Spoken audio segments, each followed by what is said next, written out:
En el nombre del Padre, y del Hijo, y del Espíritu Santo. Amén. Ave María Purísima, sin pecado concebida. Queridos amigos de la Tera, nuevamente juntos con los temas de fe católica. Concretamente estamos viendo la oración en las enseñanzas del Catecismo de la Iglesia Católica. Ya estamos en nuestro 10º programa. Hemos visto el primer capítulo, que es la revelación de la oración y la llamada universal a la santidad. Hemos visto el capítulo 2, la tradición de la oración, y estamos en el capítulo 3, la vida de oración. Hemos visto el artículo 1, que son las expresiones de la oración, el artículo 2, que es el combate de la oración, en el cual nos detuvimos en las objeciones a la oración y la necesidad de la humildad para la oración, y algunas dificultades que existen en la oración, que son la distracción y la sequedad. Bueno, hoy desarrollaremos algunas tentaciones que se presentan a la persona a la hora de rezar, a la hora de orar, a la hora de hacer oración. Y la primera tentación es la falta de fe, que si bien no es, digamos, una negación de la fe, ni mucho menos, sí se manifiesta en cosas concretas, como por ejemplo que se deja de rezar porque se ven como prioritarios otros trabajos, otros compromisos, entonces se va abandonando este tema por falta de fe, ¿no? Otra tentación es lo que los padres de la Iglesia llaman asedia o asedía, ¿no? Que es la tibieza espiritual, no eres frío ni caliente, dice el libro del Apocalipsis, ¿no? Y dicen los padres que es como un desabrimiento debido al relajamiento, al abandono, al descuido de la vigilancia, de la lucha, al descuido justamente de todo lo que tiene que ver con el amor de Dios, el abandono, ¿no? El espíritu está pronto, pero la carne es débil, y justamente el que padece la asedia o tibieza, bueno, se ha abandonado, ha tirado la toalla, ha tirado la esponja, ha dejado de luchar, ¿no? Es un desaliento que siempre está unido a la tristeza, ¿no?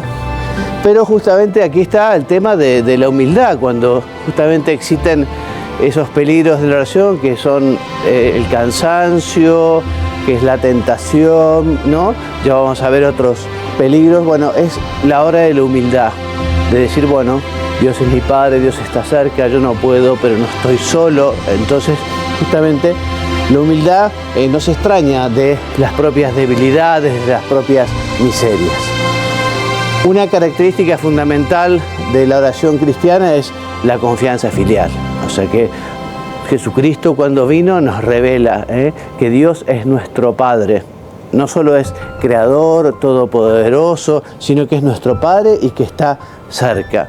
Entonces, justamente esa confianza filial nos ayuda en el momento de dificultad, en el momento de tribulación, ¿no? Porque, por ejemplo, puede ser que uno se desanime un poco y diga, bueno, pero Dios no me escucha, ¿no? Entonces, bueno, ante estas cuestiones, digamos, por un lado, que pensar que Dios no nos escucha, o también si realmente es eficaz la oración, si la oración sirve, si la oración llega a Dios, ¿no? Entonces, ante la queja por la oración no escuchada, bueno, evidentemente es falta de fe, es falta de amor, ¿no? E incluso dice el Catecismo, bueno, nosotros cuando alabamos o cuando damos gracias, a veces no nos preocupamos tanto si esa oración llega a Dios. En cambio, cuando nosotros pedimos, muchas veces exigimos a Dios, ¿no? Para que se cumpla aquello, ¿no? Entonces, lo que tenemos que hacer es rezar con fe, sabiendo que si aquello nos conviene, si aquello es bueno, si aquello Dios lo quiere, y Dios quiere para nosotros lo mejor, Él nos lo va a dar. Y muchas veces, ya lo veremos más adelante, Dios permite que no darlos al principio para que perseveremos en la oración, no para que insistamos, como dice Jesús, grande es tu fe, mujer, le dice a la cananea, ¿no? Grande es tu fe, que había insistido, que había perseverado. Recordemos que nosotros no sabemos pedir como nos conviene, nos dice San Pablo en la carta a los Romanos. Por eso a veces lo que pedimos puede no ser conveniente del todo. Puede ser que aquello que pedimos no nos venga bien, aunque a nosotros nos parezca que aquello es extraordinario o importante. Tenemos que confiar en Dios, tenemos que fiarnos de Él, tenemos que tener fe y saber que puede ser uno de los motivos por el que aquello no nos lo da Dios, es porque quizás no nos convenga. Nuestro Padre sabe bien lo que nos hace falta, incluso antes de que nosotros se lo pidamos, nos dice San Mateo.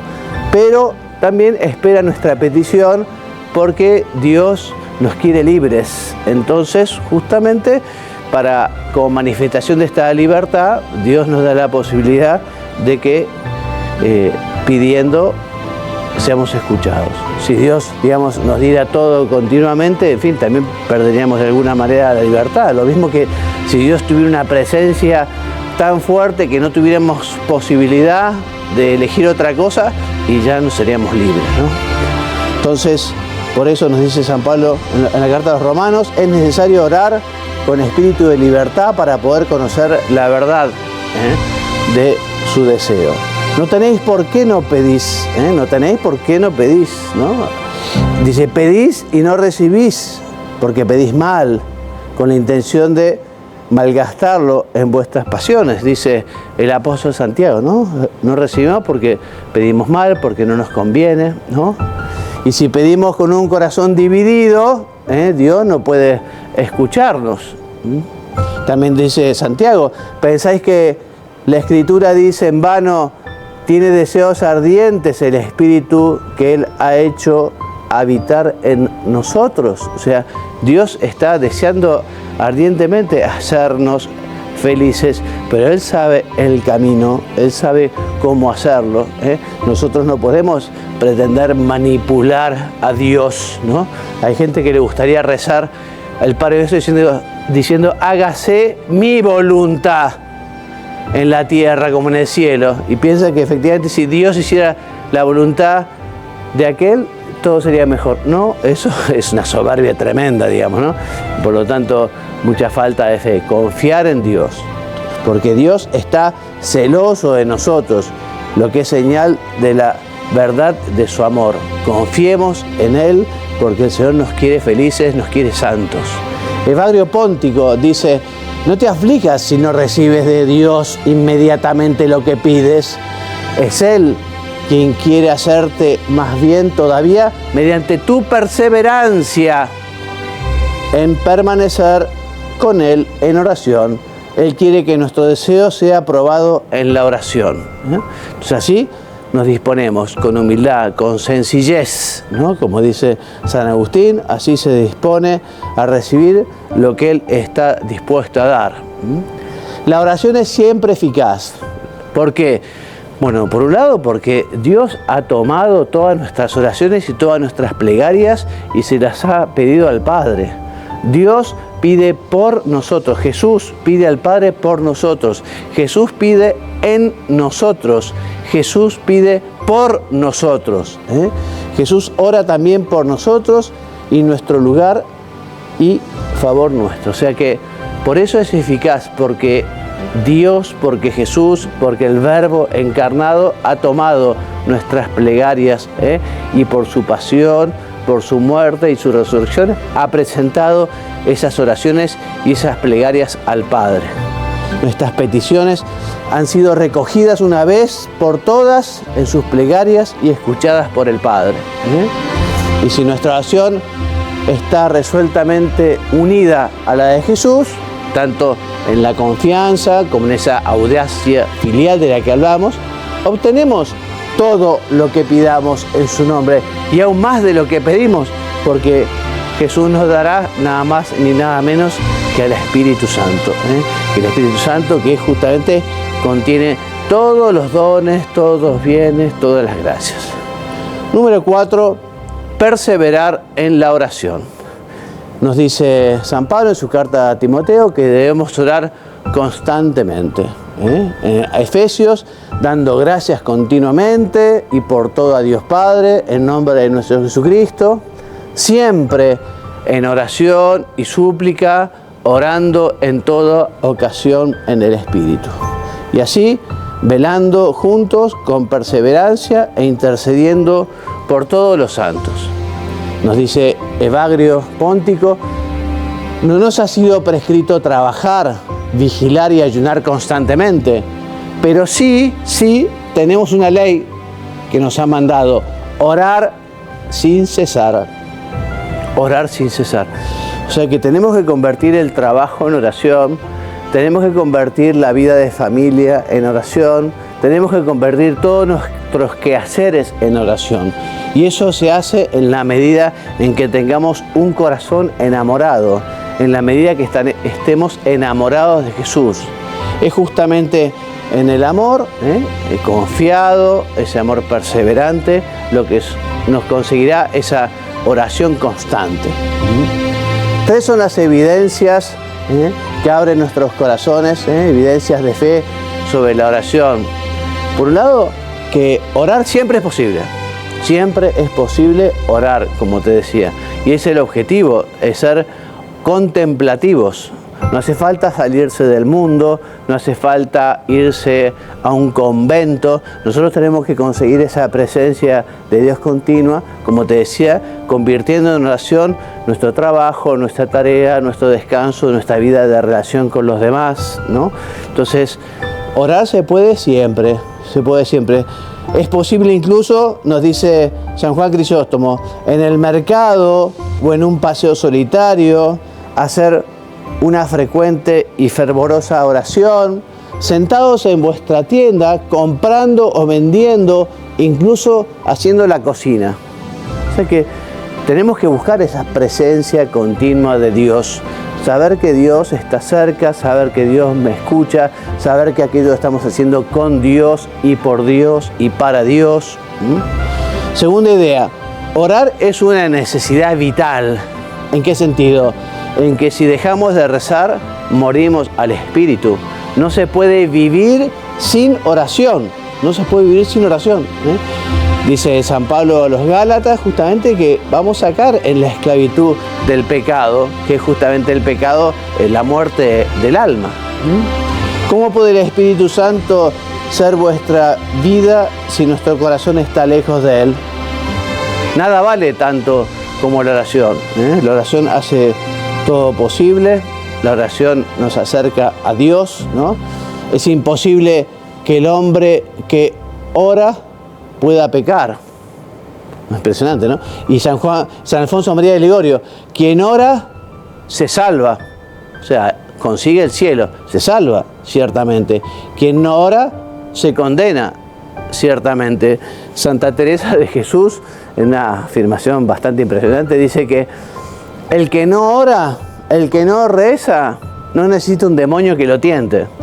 En el sentido de que está muerto, no tiene vida sobrenatural, no tiene vida espiritual, no tiene vida con Dios. Es como del árbol, si se toma un gajo y se lo corta, al principio se le ve igual, pero termina secándose porque no corre por ella, por ese gajo, la savia de la vida.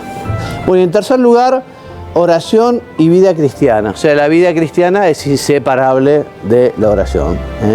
La misma conformidad filial y amorosa al designio de amor del Padre, dice el Catecismo, la misma unión transformante en el Espíritu Santo que nos conforma cada vez más con Cristo Jesús. El mismo amor a todos los hombres, ese amor con el cual Jesús nos ha amado. Entonces, recordemos que en la oración la iniciativa siempre es de Dios. Recordemos que Dios tiene sed de que el hombre tenga sed de Él. Recordemos que Dios, como dice el Papa Francisco, es el que nos primerea. Dios es el que toma la iniciativa. En el hombre la oración siempre es respuesta.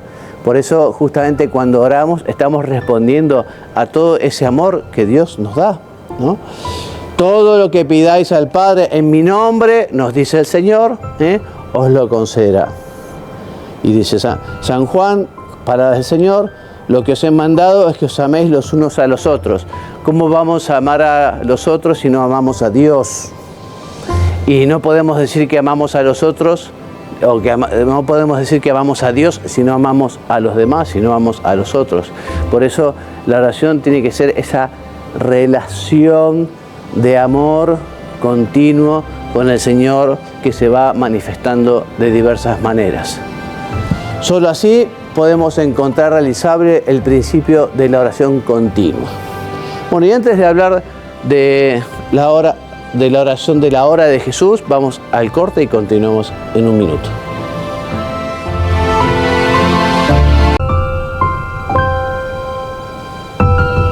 Muy bien, volvemos entonces con la oración de la hora de Jesús. Cuando hablamos de la hora de Jesús, hablamos del momento de su pasión, de su muerte, de su resurrección. Es ese tránsito, esa misión, ¿no?, que vino a cumplir Jesús para perdonar los pecados de los hombres. Él cargó sobre sus hombros los pecados de todos los hombres y quiso ofrecerse como sacrificio en la cruz, ¿no? Entonces, esta oración, dice el Catecismo, la más larga transmitida por el Evangelio, abarca toda la economía de la salvación, ¿no? O sea que toda la historia de la salvación, toda la historia del amor de Dios por los hombres, toda la historia de la humanidad, por decirlo de alguna manera, se ve resumida en este momento importantísimo, que es el momento más importante de la historia de la humanidad: la pasión, la muerte y la resurrección del Señor. La oración de la hora de Jesús sigue presente en la liturgia de la Iglesia, ¿no? En la Santa Misa, particularmente, donde se renueva el mismo sacrificio de la cruz, ¿no? Esta oración de la hora de Jesús es una oración sacerdotal en la que efectivamente Jesús intercede por todos los hombres, ¿no? En esta oración Jesús es sumo sacerdote, inseparable de su sacrificio, de su paso hacia el Padre, donde Él es consagrado enteramente al Padre. Esta oración pascual, esta oración sacrificial, esta oración que, bueno, comienza de alguna manera en el Huerto de los Olivos, ¿no? Pero ya había comenzado en la Última Cena, digamos, estos momentos fundamentales de la vida de Jesús. Entonces, todo está recapitulado, todo está resumido, todo, como te decía, la historia de la humanidad, la historia de la salvación, la historia del amor de Dios por los hombres, está en esta oración de la hora de Jesús, ¿no? Dios y el mundo, el verbo y la carne, la vida eterna y el tiempo, el amor que se entrega y el pecado que lo traiciona, los discípulos presentes allí también, pero dormidos, ¿no? Los que creerán en Él por su palabra, la humillación y la gloria. Seguramente vos muchas veces en la Semana Santa has llevado a la oración justamente la hora de Jesús, esa pasión, esa muerte, esa resurrección. Quizá también has visto con mucho amor y con mucho dolor la película realizada por Mel Gibson, ¿no? The Passion of the Christ, una obra maestra, ¿no? Que, como decía San Juan Pablo II, fue así, ¿no? Fue así. Impresionante cómo ayuda a rezar, ¿no? Esta película, que, bueno, es obra del director y de los actores, pero realmente la representación es maravillosa, ¿no? Entonces, es la oración de la unidad. Jesús ha cumplido toda la obra del Padre y su oración, al igual que su sacrificio, se extiende hasta la consumación de los siglos. Esta oración de la hora de Jesús llena los últimos tiempos y lleva hacia su consumación, porque Jesús, el Hijo a quien el Padre ha dado todo, se entrega enteramente al Padre y al mismo tiempo se expresa con libertad soberana. Cuántas gracias tenemos que dar a Dios, a Jesús, ¿no? Por su pasión, su muerte, su resurrección, por esta salvación, por habernos ganado la posibilidad de ir al cielo, que había sido, digamos, de alguna manera cerrada esa posibilidad después del pecado original, después del pecado de nuestros primeros padres, Adán y Eva, ¿no? Entonces allí Jesús se ha hecho siervo, se ha hecho el Señor, el Pantocrátor, nuestro sumo sacerdote que ruega por nosotros y es también el que ora en nosotros y el Dios que nos escucha. Si en el santo nombre de Jesús nos ponemos a orar, podemos recibir en todo su hondura la oración que Él nos enseña, que es el Padre Nuestro, que es el tema de la segunda sección del Catecismo. Les recordaba que el Catecismo tiene 4 partes. Esta cuarta parte es la oración. Y la oración tiene 2 secciones. Esta primera parte general sobre la oración y después el Padre Nuestro, que vamos a comenzar a hablar el próximo programa, ¿no? El próximo programa comenzaremos con el Padre Nuestro, ¿no? Y el Catecismo nos dice que, bueno, esta oración sacerdotal de Jesús inspira desde dentro las grandes peticiones del Padre Nuestro.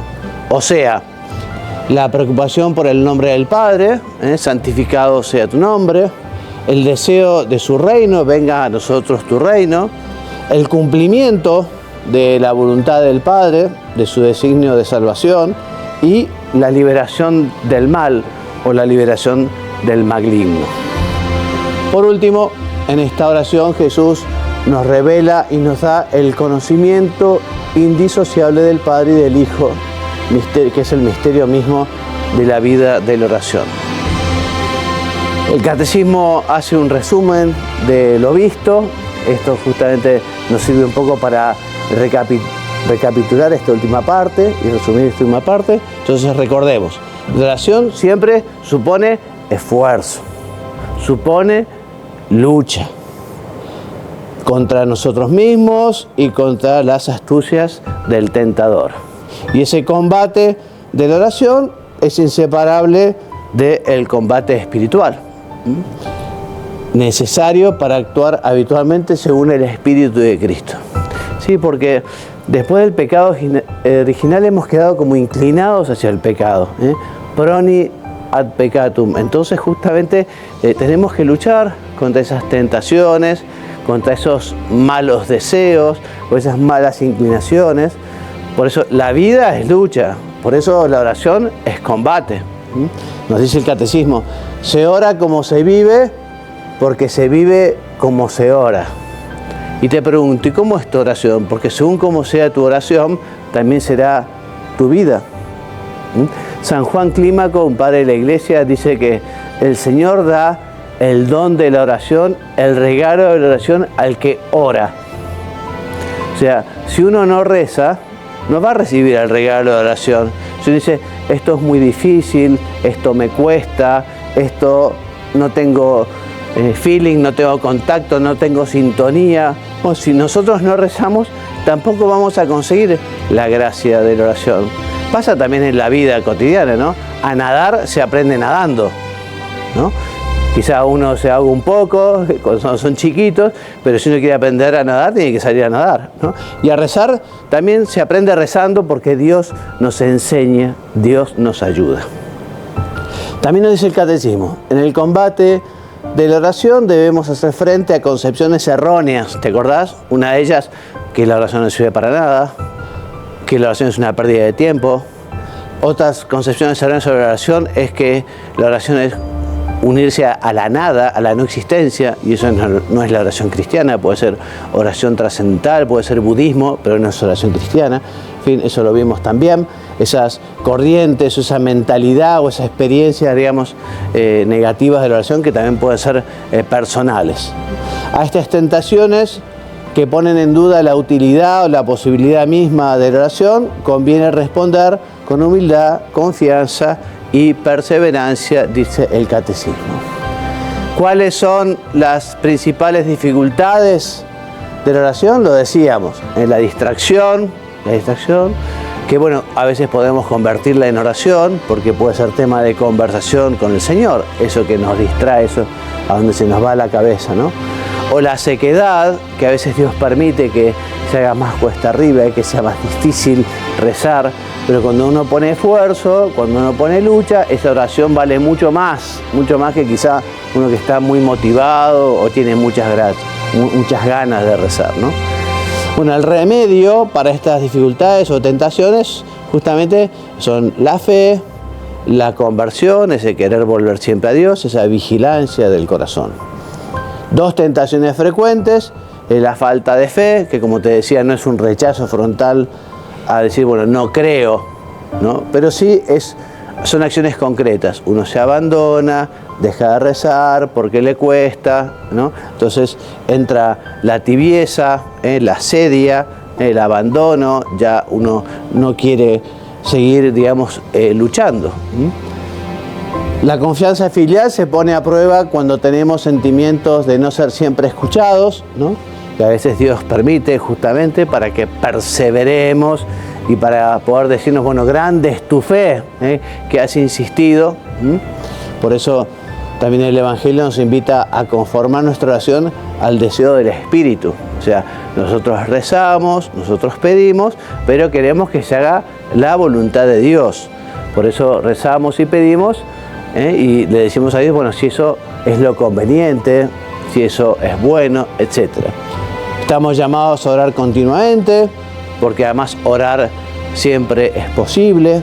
Incluso decíamos, es una necesidad vital para tener vida espiritual, para tener vida interior, para tener vida en Dios, para estar unidos a Dios, hace falta rezar.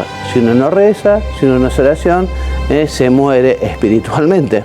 Menos mal que uno puede resucitar, porque uno también puede pedir perdón y aquello que antes no hacía, que era rezar, puede comenzar a hacerlo.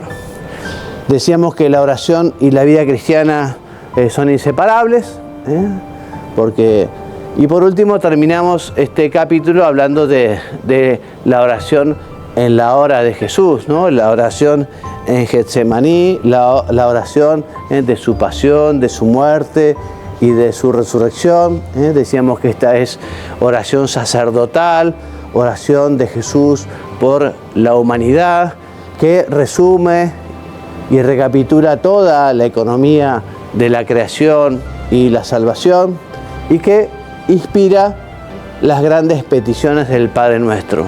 Tema que ya les anuncio, lo veremos en el próximo programa, el Padre Nuestro, la oración del Señor. Recordarán, Señor, enséñanos a orar. Y cuando Jesús enseñó a rezar, no solo nos dice qué temas tenemos que pedir o qué tenemos que rezar, sino también el orden, ¿no? Es una oración preciosa, la oración del Señor. Así que bueno, hasta la semana que viene, si Dios quiere, ya en nuestro programa número 11 la semana que viene. Me despido enviándoles la bendición, que Dios los bendiga y los haga muy santos. Amén.